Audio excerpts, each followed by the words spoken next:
மேற்கு தொடர்ச்சி மலைப்பகுதிகளில் கோடை காலங்களில் காட்டுத்தீ ஏற்படுவது வாடிக்கையாகிவிட்ட நிலையில் இந்த முறை முன்கூட்டியே பல இடங்களிலும் காட்டுத்தீ ஏற்பட்டுள்ளது. முழுவதும் தீயை அணைக்க முடியாமல் பற்றி எரியும் இந்த காட்டுத்தீயால் பல ஏக்கர் வனப்பகுதி கருகி வருகிறது.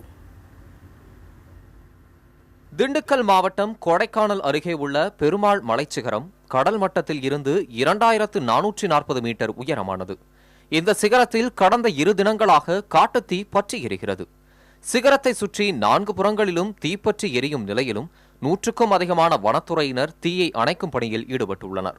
காட்டுத்தீ பரவாமல் இருக்க தீ தடுப்பு எல்லைகளை வகுத்து தீயை வனத்துறையினர் கட்டுப்படுத்தி வருகின்றனர்.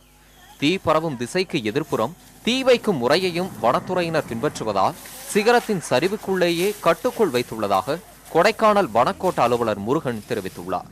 இது ஒருபுறம் இருக்க மேற்கு தொடர்ச்சி மலைப்பகுதிகளில் காட்டுத்தீ தொடர்ந்து பரவி வருகிறது. முருகமலை, மஞ்சளாறு அணை மலைப்பகுதி, கும்பக்கரை வனப்பகுதி, சோத்துப்பாறை அணை வனப்பகுதி, அகமலை, அடுக்கம் வனப்பகுதிகளில் பல நாட்களாக பரவும் தீ பல 100 ஏக்கர் வனப்பகுதியை கருக்கியுள்ளது. இதன் காரணமாக வனத்தில் இருக்கும் விலங்குகள் அடிவார கிராமங்களை நாடி ஓடி வருவது மற்றொரு பிரச்சனையாக உருவெடுத்துள்ளது. பார்த்தீங்கன்னா முருகமலை, செலும்பு, வண்ணத்திப்பாறை, கண்ணக்கரை எல்லா ஏரியாவும் தீ எரியுது. எல்லா ஏரியா பார்த்தீங்கன்னா இப்போ ஆடு மாடு இப்போ எல்லாமே இப்போ என்ன சொல்றது பன்னி எல்லாமே கீழே தான் ஒரு தீயை பார்த்தேன். தண்ணியும் இல்லை பத்தாக்குறைக்கு.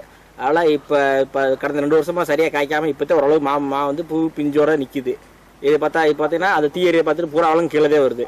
வந்தால் இருக்கிற பிஞ்சு சேதத்தை எல்லாத்துக்கும் சேதத்தை உருவாக்குது. ஒன்றும் செய்ய முடியல.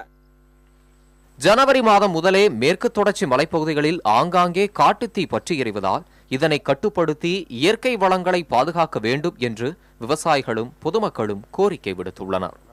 புதிய தலைமுறைக்காக கொடைக்கானலில் இருந்து மகேஷ் மற்றும் பெரியகுளத்தில் இருந்து அருளானந்தம்.